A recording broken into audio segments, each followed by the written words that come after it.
Greetings, everyone. Welcome back to the Sunflower Reports. Today, I want to go through some of the details of day one of the preliminary hearing of the David case.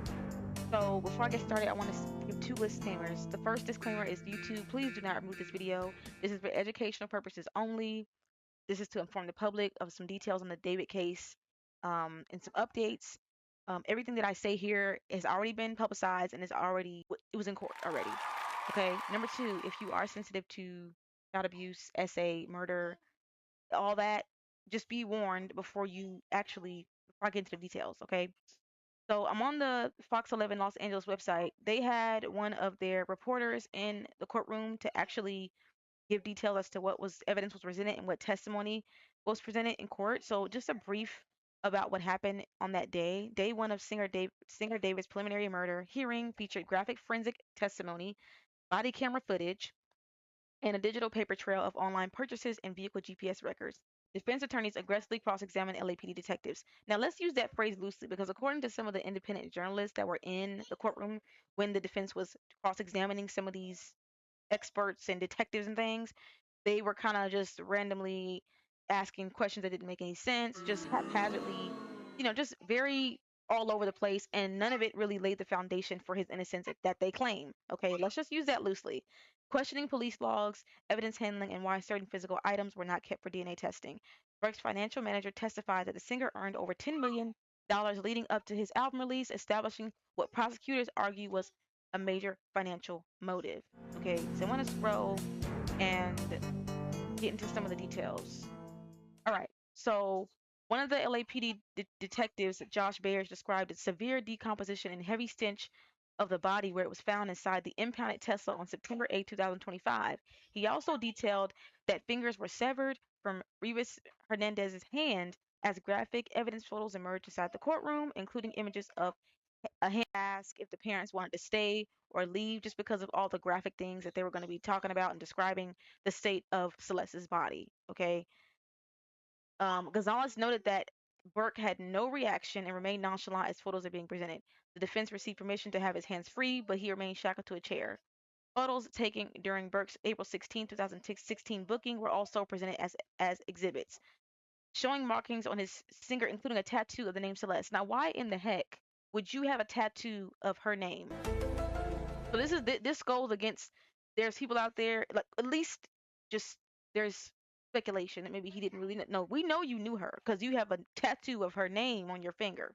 Okay, I want to preface everything that I say right now as moving forward as in the court of law he is innocent until proven guilty. Okay, however, this is already looking really bad for him. All right. So there was body camera footage shown from February 17, 2024 that was presented in court. A sheriff's deputy was called to the Hollywood Hills home regarding a missing persons report out of Riverside County. David claimed to the deputies that he had only met the teen once at the beach after meeting on social media via Discord from 2020 to 2021. David claimed Celeste told him she was 18 as deputies presented her yearbook photos to him. At the time, she was 13 years old.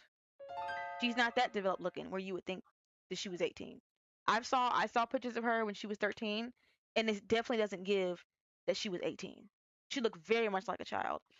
All right, the paper trail and store receipts.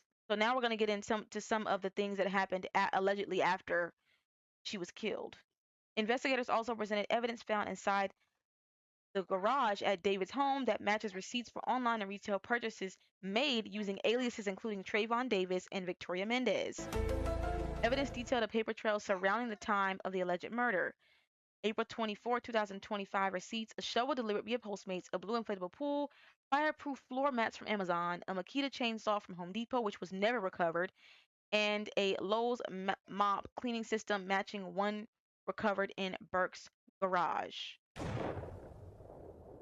Burn box and navigation records. An unopened burn box incinerator was found hidden behind a piano in the home. Digital forensics also show Burke's iPhone named Tranquilizer was last connected to the Tesla system on July 29, 2025. The same day, store receipts and videos show him driving the vehicle before parking it near his home on Bluebird Avenue and walking back via the alley. Now, the homeowners hired a private investigator of their own because they had no idea that David was actually staying there. And Apparently, that home is rented in David's manager's name. One of his managers rented that home, and it's not even in David's name, which makes sense why the homeowners didn't know that. So the private investigator took images of what was in the garage, which was a box chainsaw and a still packaged burn cage, right?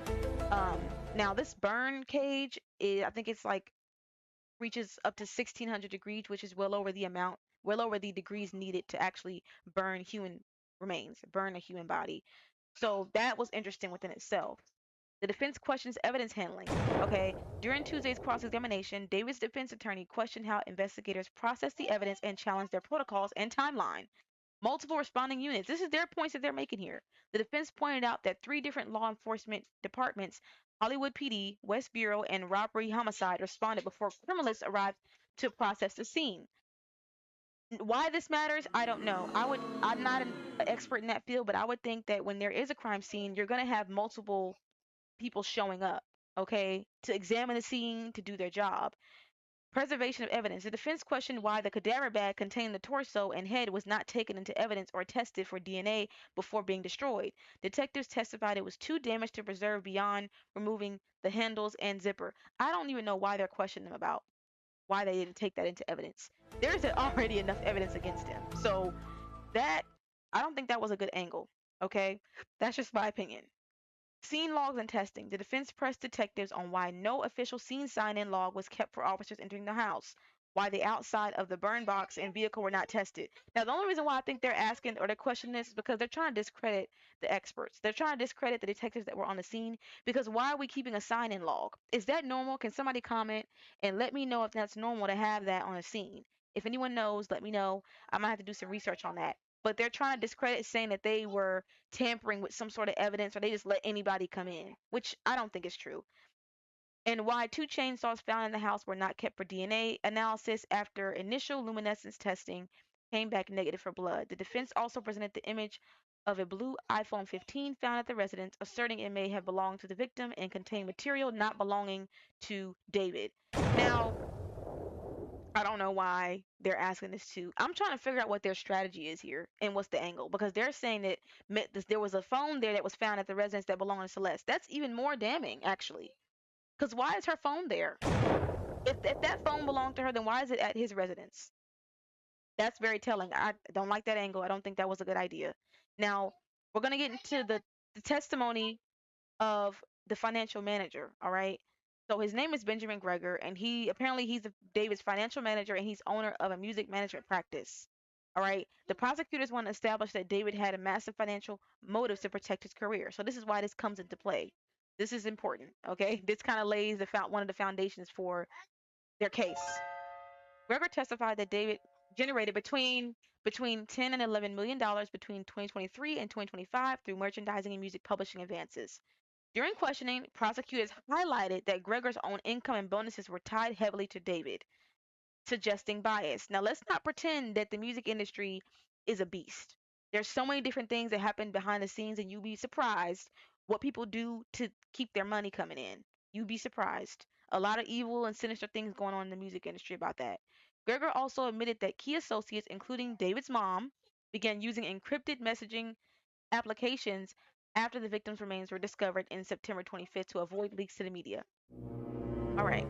Now, this video here is just basically the Los Angeles District Attorney, Nathan Hotchman. He made a brief appearance during the recess of the trial and basically was saying that the whole point of this preliminary hearing is not to present all the evidence. They're not obligated to either. It's to actually lay down a foundation that this is actually a case that's going to go to trial and that he's guilty. Now, if you don't know what a preliminary hearing is, it's just a pre-court proceeding, pre-court proceeding that where the prosecution lays out whatever evidence that they have and the judge determines whether or not it's going to go to trial. Okay? Now, there's a couple other details down here. Let me see. She does not feel it's necessary. He has 5 hearings already. Okay, we don't want to hear people's commentary right now. Okay. Mark Garagos said, okay, so this is just some commentary from some other criminal defense attorneys like Mark Garagos. He's very notable in the legal community, so that's just some commentary that he's making.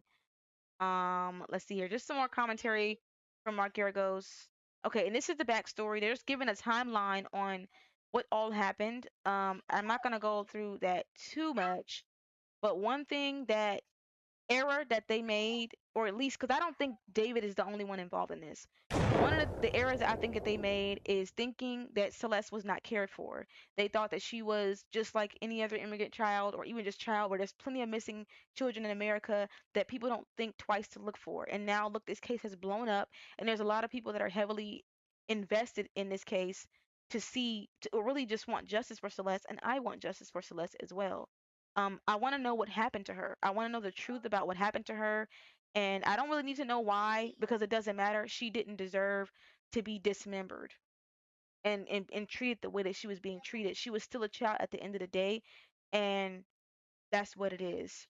Um, Here's just a timeline of some of the dates, which is kind of interesting. The dates that's happening because at what point did her body get transferred? It's a lot of things happening, a lot of moving parts happening here. Where was she dismembered at? Was she dismembered in the garage? Was that was she dismembered there? You know, you gathered her remains and put them in bags and put them in your car, and so you're driving around with human remains in your vehicle. You know what I mean? So that's just really that's really crazy to me.